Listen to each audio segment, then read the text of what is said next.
Olho Vivo, o programa de entrevistas, opiniões e informações. Muito bom dia para você que está conectado aqui na Rádio Liberal, iniciando o quadro Olho Vivo, um momento com o Gabriel Mello. E hoje temos o prazer de receber o deputado federal Pepe Vargas. Deputado, seja bem-vindo à rádio. Muito bom dia para o senhor e obrigado por aceitar o convite da entrevista. Bom dia, Gabriel. Bom dia a todas as pessoas que nos acompanham pela Rádio Liberal, o quadro Olho Vivo. Um prazer falar contigo, com toda a audiência. E fico à disposição aí para eventuais perguntas que tu queira fazer. Muito bem. Deputado, o início do ano, então, já estamos aí em março, né? Quase próximo aí do mês de abril. Quais são os principais trabalhos que o senhor já realizou, então, em 2024? Bom, Gabriel, assim, são várias frentes de intervenção que a gente tem, né? A questão da saúde sempre é uma questão que eu procuro priorizar bastante, né? A gente tem, nesse momento, inclusive, eu presido uma subcomissão aqui na Assembleia Legislativa que está fazendo um levantamento sobre os problemas que os serviços de urgência e emergência estão vivenciando. A gente deve apresentar esse relatório para depois encaminhar ao Governo do Estado, ao Ministério da Saúde, procurando encontrar soluções. Os serviços de urgência e emergência estão bastante lotados, né, por uma série de insuficiências. Também temos cobrado do Governo do Estado que ele aplique os 12% que tem que aplicar na saúde. Infelizmente, o nosso Governo do Estado não aplica os 12%. Só o ano passado, Gabriel, foi 1 bilhão e 200 milhões de reais a menos para a saúde. Devia ter sido um valor 1 bilhão e 200 milhões a mais. Né? Quantos por cento eles estão aplicando hoje no atual momento? Estão aplicando em torno de 9%, 9,2%, 9,3%, e a lei exige que seja 12% em ações e serviços públicos de saúde. Como isso vem acontecendo todos os anos, depois de muitas cobranças, se a gente for ver aí nos últimos 5 anos, é em torno de 5 bilhões, 6 bilhões de reais a menos que foram aplicados, deixou de ser aplicado, seja um valor considerável. Então nós levamos ao Ministério Público, solicitando que o Ministério Público chame o Governo do Estado para fazer um termo de ajustamento de conduta, alguma coisa, né, porque não é possível que isso persista, né. A gente também tem procurado, Gabriel, levantar questões, né, da infraestrutura do nosso estado, da nossa região, né. No último período, inclusive, nós estivemos muito envolvidos aí no sentido de cobrar soluções ali por conta da ponte que caiu ali entre São Valentim e Bento Gonçalves, né, prejudica toda uma região, né, que precisa daquela rodovia.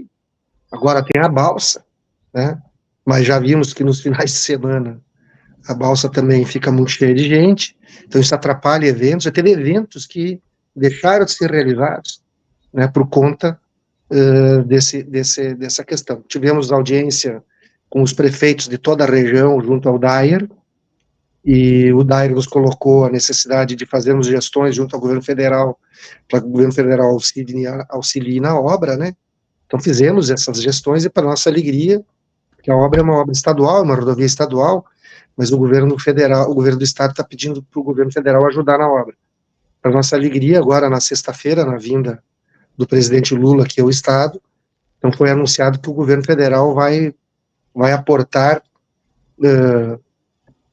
cerca de 80% do valor da obra, os recursos necessários para fazer essa obra. Vai ser uma ponte nova, mais alta maior do que a anterior, e o governo federal vai bancar 78% do valor da obra. Precisamos agora que o DAER agilize a licitação, né, para fazer o edital de licitação e contratação dessa obra, que obviamente é uma obra que não se faz em 30 dias ou em 60 dias. O secretário de Estado da infraestrutura aqui do Estado nos falou na reunião lá no DAER que eles preveriam 18 meses para a execução da obra. Então nós precisamos que essa obra inicie logo. A União já está garantindo os recursos, o Estado vai ter que botar só 20% do valor da obra, a União vai botar 78%, 80%. Então nós precisamos agora da agilidade para que essa obra saia o mais rapidamente possível.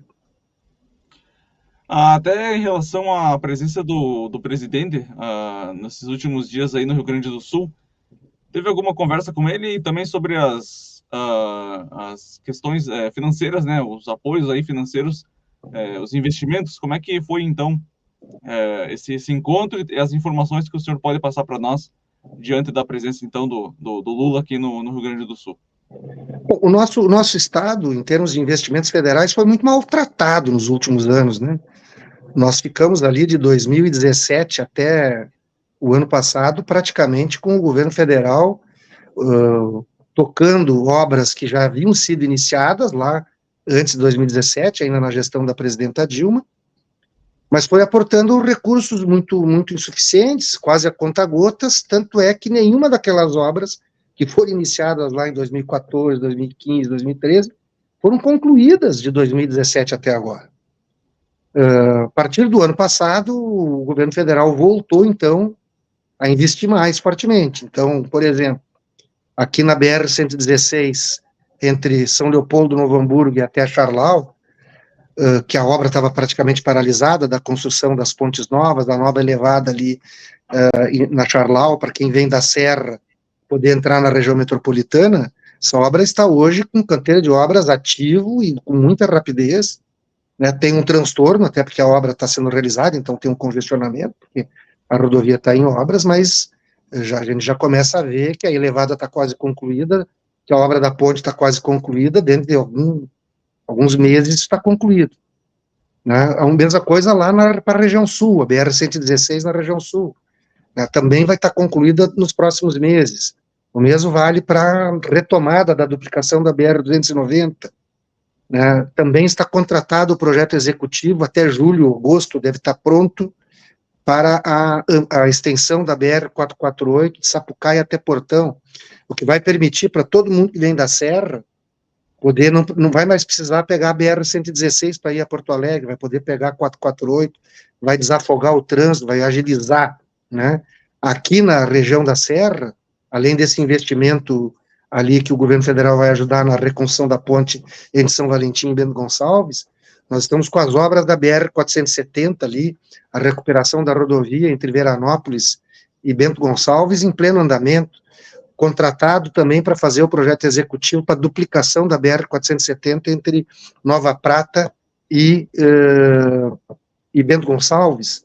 Então, tudo isso está em andamento. E foi anunciado um investimento significativo, são 29 bilhões de reais que o Programa de Aceleração do Crescimento estará aportando aqui no Rio Grande do Sul, entre rodovias, ferrovias, e também obras para escolas, unidades básicas de saúde, centros culturais, na área da assistência social. Só nesta área, são 354 obras que foram selecionadas e anunciadas agora na vinda do presidente Lula. E esses recursos não é o governo federal que vai fazer a obra, vai ser as prefeituras ou o governo do estado. Para Guaporé, por exemplo, tem uma unidade básica de saúde. O governo federal vai repassar o recurso para Guaporé. Mas são várias cidades estão recebendo recursos para construção de creches, para construção de escolas, para construção de unidades básicas de saúde, para unidades de pronto atendimento, né? Então são quase R$1 bilhão que o governo está transferindo para as prefeituras fazerem obras. Então isso é um cenário novo, porque nós nos últimos anos a gente não via obra nenhuma, o governo federal não fazendo obra nenhuma, não tinha obra nenhuma que era feita, as que sequer concluíram as obras que tinham sido iniciadas. Então agora a gente vê que estão sendo concluídas aquelas que foram iniciadas e novas obras anunciadas, e o governo, inclusive, repassando recursos para as prefeituras. Deputado, tem uma situação bem até importante que aconteceu aqui no Rio Grande do Sul, foi a questão da presença do ex-presidente, do Jair Bolsonaro, na Expo Direto, em Não Me Toque, e aí depois a presença do Lula, então, no Rio Grande do Sul, né, em Lajeado e também em Porto Alegre. Como é que fica essa questão política aqui no Rio Grande do Sul, pela presença dos dois que concorreram às últimas eleições? Qual é a tua visão em relação à influência? Porque foi muito criticada a presença do ex-presidente na Expo Direto por conta do comércio, e também foi não digo que foi criticado, mas teve então aquela expectativa da presença do Lula aqui no Rio Grande do Sul, né? Porque há algum tempo ele não vinha para cá. Qual é a tua visão em relação às duas presenças, as influências que eles podem trazer para o Rio Grande do Sul? Bom, primeiro, nós vivemos num país democrático, então qualquer cidadão tem o direito de se locomover no território do país. Então, um ex-presidente da República, um ex-governador, ou qualquer cidadão tem o direito de se locomover. Isso faz parte de um país democrático. Nós não somos um país que impede a livre circulação das pessoas ou a liberdade de pensamento, mas somos um país que tem uma ordem institucional e democrática que precisa ser preservada. Eu acho que o grande problema do Bolsonaro em si é ele vai ter que enfrentar essas provas que estão pulando de tudo que é lado, agora inclusive com o ex-comandante do Exército, imagina, o comandante do Exército que ele nomeou, o ex-comandante da Aeronáutica, entre outros, dizendo que havia sim, né, uma tentativa de dar um golpe, de não reconhecer o resultado da eleição, de impedir a posse do governo que teria sido eleito e, consequentemente, instaurando uma nova ditadura militar no Brasil, né? Coisa que não aconteceu porque, felizmente, teve setores das Forças Armadas que não abraçaram esta aventura autoritária e antidemocrática. Mas, independentemente disso, se ele for acusado desses crimes, ele terá que ter o direito de se defender, né, e, no devido processo legal, o processo ocorrer. Enquanto isso, não tem problema, ele tem o direito de circular sem problema nenhum. Quanto ao presidente Lula, ele é o presidente da República, né, ele foi, né, super bem recebido e ovacionado por onde ele andou, né, ele já veio 2 vezes aqui ao Rio Grande do Sul, desde que ele assumiu a presidência da República. E sempre que ele vem, ele anuncia coisas positivas. Da outra vez que ele veio aqui, ele veio inaugurar um empreendimento habitacional do Minha Casa Minha Vida, anunciou recursos para o sistema hospitalar, né, do nosso estado. Por exemplo, o Hospital Geral de Caxias do Sul recebeu 53 milhões de reais a mais no teto da alta e da média complexidade, anunciado quando da outra vez que ele esteve aqui em outubro, né? Então, cada vez que ele vem, ele tem anunciado coisas importantes. Agora mesmo, nessa vinda, além das coisas que eu já falei, ele anunciou ali para a região que foi atingida pelos eventos climáticos extremos, além da questão da ponte, que o governo vai ajudar em mais de 70%, quase 80% da obra, que seria responsabilidade do governador fazer, e não do presidente da República. Ele anunciou outras coisas, né? O governo federal já encaminhou, Gabriel, ali para os municípios que foram atingidos pelas enchentes, mais de 100 milhões de reais para ajudar na recuperação. Passou para o governo do estado 26 milhões de reais, né? O governo, além disso, já repassou, está construindo, tem recursos para reconstrução de 600 moradias para agricultores e agricultoras que tiveram suas casas destruídas, e anunciou agora um número significativo, são mais 800, se eu não me engano, moradias na área urbana, naqueles municípios, Mussum, Roca Salles, Lajeado, Encantado, enfim, os municípios que foram atingidos, né? Repassou recursos para os hospitais ali da região, né? Então, o governo federal tem sido um grande parceiro dos prefeitos, do governo do estado, e não fica olhando se o prefeito apoiou o Lula, se o prefeito apoiou o Bolsonaro, se o prefeito apoiou o Ciro Gomes. Essa é uma questão secundária. Né? Nós temos que acabar com essa história de que um governo olhe só para quem defenda o governo. Nós vivemos uma democracia, as pessoas têm direito de fazer oposição a qualquer governo, mas quem governa tem que ver, o prefeito é o fulano, o governador é o ciclano, e o presidente é o beltrano. Pois então, o fulano, o ciclano e o beltrano têm que sentar e governar para o conjunto da população. É isso que o presidente Lula faz, diferente do que vinha acontecendo anteriormente, onde quem não, enfim, estava tudo errado, isso não pode ser assim. Eu acho que agora as coisas estão voltando para o leito natural, né, onde o prefeito, o governador, o presidente da República, a prefeita, a governadora, o presidente da República, sentam, discutem as coisas que têm que ser feitas e tentam fazer o melhor para a população. Eu acho que isso é muito importante. Então, as vindas do presidente Lula aqui tem sido para anunciar coisas positivas para a nossa população, investimentos, né, coisas que são importantes para o nosso povo, saúde, educação, rodovias, infraestrutura, isso que é o mais importante. Exato, até para deixar bem claro, quando eu falo das críticas, teve as críticas mais do comerciantes, mas ele foi também muito saudado na presença, então, em Innometok, né? Tem essa grande, digamos, os dois são populares, digamos assim. Pepe, tem uma notícia aqui, até entrando agora no assunto em Caxias do Sul, MDB quer Sartori, mas Búrigo descarta aliança com o PT em Caxias. Aí outra notícia tem, em debate, aliança MDB, PDT e PT, para apoiar Sartori em Caxias do Sul. Até entrando nesse assunto agora das eleições, o senhor sempre foi, digamos, um adversário, digamos assim, do Sartori, né? Já concorreram, inclusive, em eleições aí em Caxias. O senhor acho que ganhou algumas, ele ganhou outras. Depois teve o Alceu Barbosa Velho, teve o falecido também o Marcos Daneluz, né? Depois tinha esses apoios, o senhor apoiava o Daneluz, o Sartori apoiava o Alceu, enfim. Teve sempre, digamos, separados, né? Pepe Vargas e José Ivo Sartori em Caxias do Sul. Tem alguma chance, alguma talvez oportunidade de ter alguma aliança agora para disputar as eleições em Caxias? Olha, eu venci 2 eleições, né? Em 96 contra o Rigoto no segundo turno e em 2004 no segundo turno contra o Sartori. Óbvio que foram eleições bastante polarizadas, mas sempre num clima de muito respeito por parte da gente e por parte deles. Tanto que, apesar de sermos adversários na política, nós não somos inimigos. Né? Nós conversamos, né? Nos encontramos em eventos públicos, falamos, trocamos ideias, né? Tanto com o Sartori como o Rigoto. O Rigoto, inclusive, é meu primo irmão. A mãe dele era irmã do meu pai, infelizmente, ambos já falecidos. E é isso que a gente tem que fazer da política. A política não pode ser a cor do ódio, né? O adversário político não pode ser considerado um inimigo, alguém a ser destruído. Nós temos que ter respeito pelas opiniões em contrário, reconhecer que tem gente que pensa diferente da gente, e cabe ao povo eleger em cada eleição quem ele acha que tem que eleger. E cabe a quem é eleito governar e preservar a democracia, e não tentar contra ela.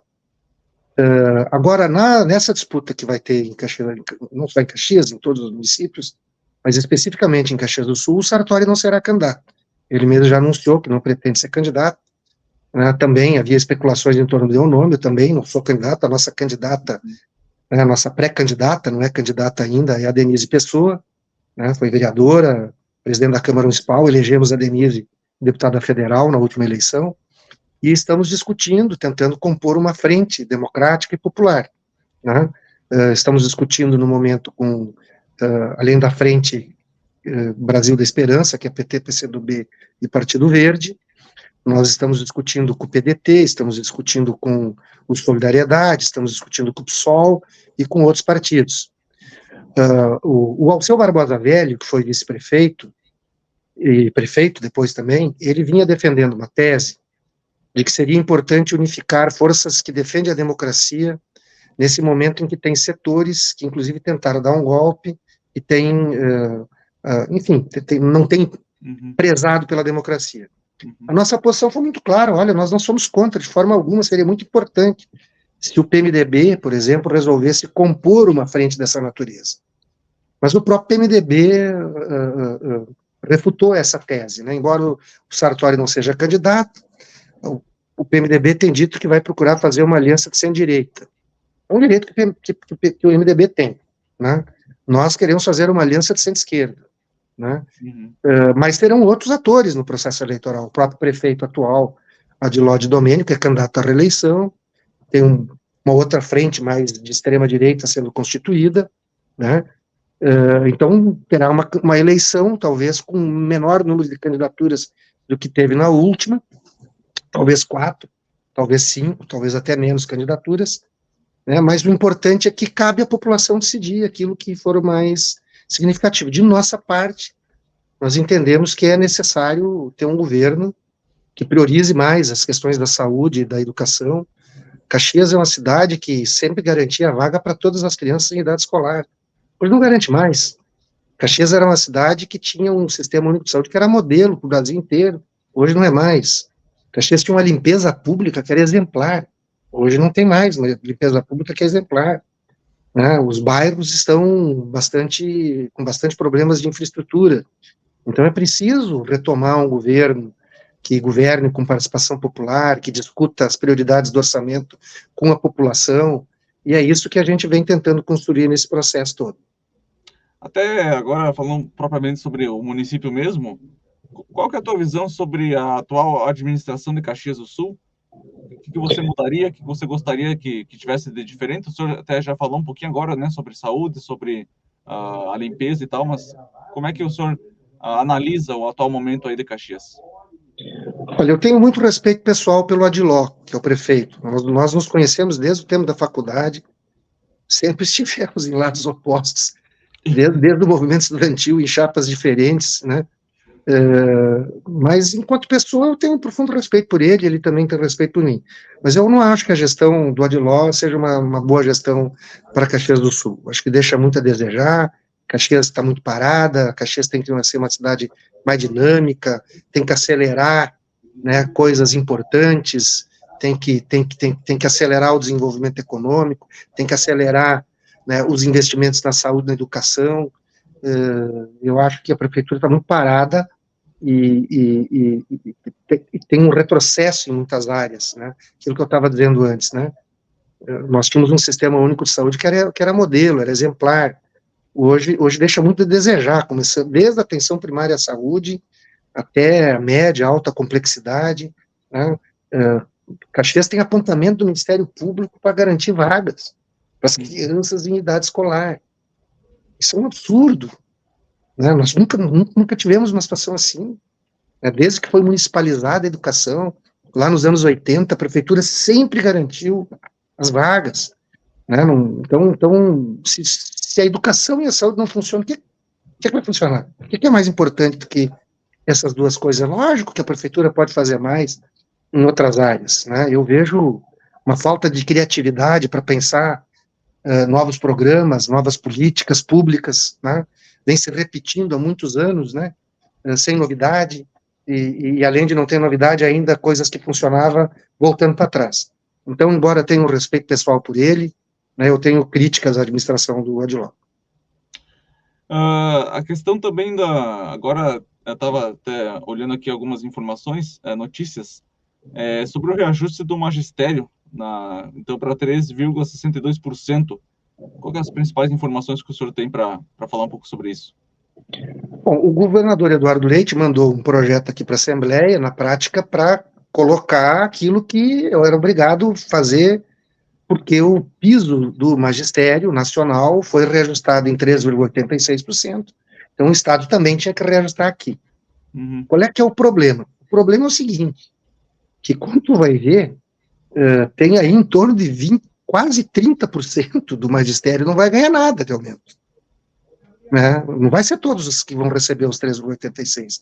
Porque lá no primeiro governo do Eduardo Leite, ele mandou um projeto, que infelizmente a Assembleia aprovou, nós votamos contra aquele projeto, mas a maioria aqui aprovou. Ele mudou o plano de carreira. Então, ele mudou o plano de carreira fazendo o seguinte, até é difícil para as pessoas entenderem, mas eu vou tentar rapidamente explicar. Na iniciativa privada e também no serviço público, é comum que as pessoas tenham algum adicional por tempo de serviço, né? Tem 10 anos de serviço, tem um triênio, um quênio, coisa do jeito. Então, aqui no Rio Grande do Sul também tinha os adicionais por tempo de serviço. Todos os adicionais por tempo de serviço foram extintos.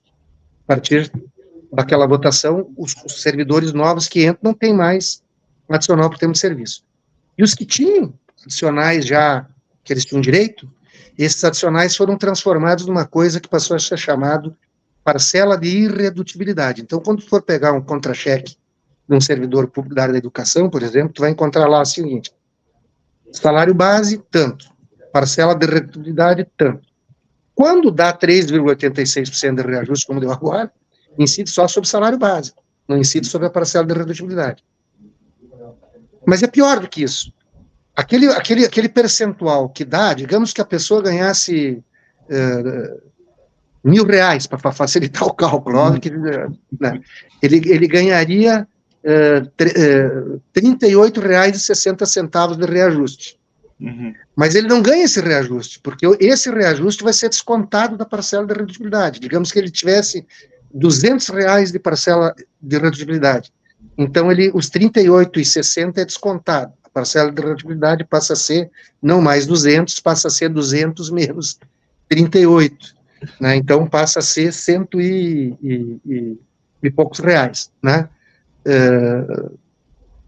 Então, é isso. Por isso que tem 30% que, principalmente os aposentados, né, que não vão ganhar reajuste nenhum. Só terá direito a reajuste quando a parcela de redutibilidade terminar. Então, os reajustes anteriores que foram dados, foi pior ainda. Era 70% não ganhava, 80% não ganhava, 90% não ganhava. Por quê? Porque tinha a tal da parcela de redutibilidade. Para alguns deles né, o reajuste já engoliu as parcelas de redutibilidade, então ele passa a ter. Bom, isso levou ao maior arroxo salarial da história do serviço público do Estado do Rio Grande do Sul. Né? Perante uma inflação de mais de 60%, nesse período de tempo em que eles não tiveram esses reajustes, o reajuste médio foi de 22%. Então, tu imagina.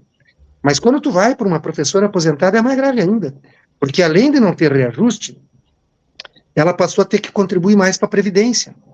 Porque quando as pessoas se aposentam no INSS, o trabalhador da iniciativa privada se aposenta no INSS, ele tem um teto máximo, ninguém pode se aposentar ganhando mais do que o teto, que hoje está em 7.700, a imensa maioria das pessoas se aposenta, obviamente, ganhando menos que o teto, mas quando se aposenta não precisa mais continuar contribuindo para a Previdência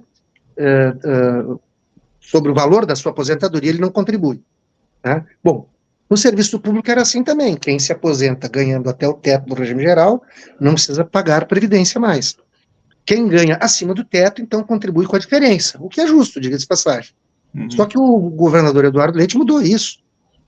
Todo aposentado que ganha mais do que o salário mínimo tem que contribuir para a Previdência. Então, tu pega a professora aposentada, não ganhou reajuste nos últimos 8 anos, tem um desconto da Previdência que não tinha, e ainda aumentou a contribuição para o IP-Saúde, essa professora está ganhando hoje menos do que ganhava 10 anos atrás. Né? Então, é por isso que a gente vê aí um número muito grande de professores e professoras tendo que fazer créditos consignados, não consegue fazer frente a isso, porque tem sido um absurdo o que está acontecendo. O senhor comentou sobre o término da parcela, ele tem um período estimado? Não tem período, depende do valor que cada um ganha, Gabriel, veja bem. Digamos que a pessoa tivesse 25 anos de serviço, digamos. A pessoa tinha que... então, ela tinha direito a adicionais. Digamos que esses adicionais dessem R$300. Né? Quando cada aumento que ele tiver agora, o aumento incide sobre o salário básico e o valor que dá é descontado dessa parcela. Então, se ele tiver R$10 de aumento e ele tem 300 de parcela de redutibilidade, ele não vai ganhar nada de aumento, ele vai continuar ganhando a mesma coisa, só que a parcela de redutibilidade dele passou a ser 390 e o salário básico aumentou em R$10. E assim vai indo até que a parcela de redutibilidade toda é consumida e ele só tem salário básico. Isso significa que por um período de tempo as pessoas não têm aumento, não têm reajuste. Certo. Não é aumento, né? É reajuste, porque nem a inflação está sendo garantida para essas pessoas. Lamentavelmente. Okay. Mais uma situação, só para a gente concluir a nossa conversa da IPP, é a questão da assinatura para a abertura, então, da CPI contra as duas empresas de energias, a CIE Equatorial e também a RGE, né, que passaram por momentos críticos por conta das enchentes, principalmente em Porto Alegre, onde milhares aí de pessoas ficaram sem energia elétrica por um bom tempo, né, se eu não me engano, chegou a ficar 2 semanas ali, nessa questão aí sobre a falta de luz, né, e consequentemente a falta de luz as comidas na geladeira então estragam, e eletrodomésticos, enfim, é uma grande situação caótica que aconteceu. Então agora tem essa abertura aí contra as duas empresas de energia elétrica. Então, essas duas empresas não estão cumprindo aquilo que elas têm que cumprir com a concessão que receberam. Estão gerando prejuízos enormes para as pessoas, para as empresas, para os agricultores e para a economia do nosso estado. E as agências reguladoras, a nosso ver, não cumprem o seu papel de exigir, né, e estabelecer sanções a essas empresas. Por isso que foi feita a proposta de criação de uma comissão parlamentar de inquérito. Lamentavelmente, o governo do estado é contra essa comissão parlamentar de inquérito e pressiona os deputados da sua base para não assinarem. No momento atual, nós temos 18 assinaturas, falta uma assinatura para a gente poder instalar essa CPI, para a gente investigar as responsabilidades dessas empresas, para a gente mensurar o que elas devem pagar de indenização para as pessoas e para exigir das agências reguladoras que ela cumpra o seu papel, porque hoje não vem cumprindo. E são vários processos, né, Pepe? Que ele já tem na bagagem, né? Então, sem dúvida. Então, digamos, a bomba estourou de vez, né? Digamos assim. Exatamente. Não é agora só. Vem de tempo se arrastando esse problema aí, infelizmente. Exatamente. Bom, eu vou te agradecer. Muito obrigado pela nossa conversa aí. Hoje foram vários assuntos aí. E eu desejo aí a você um bom trabalho. É sempre importante e bacana conversar com o senhor. Obrigado, Gabriel. Eu que agradeço a oportunidade de falar contigo, falar com todos os ouvintes aí da Rádio Liberal. Um abraço. Muito bem, então esse foi o deputado federal Pepe Vargas, aqui no quadro Olho Vivo, da Liberal FM. Olho Vivo, o programa de entrevistas, opiniões e informações.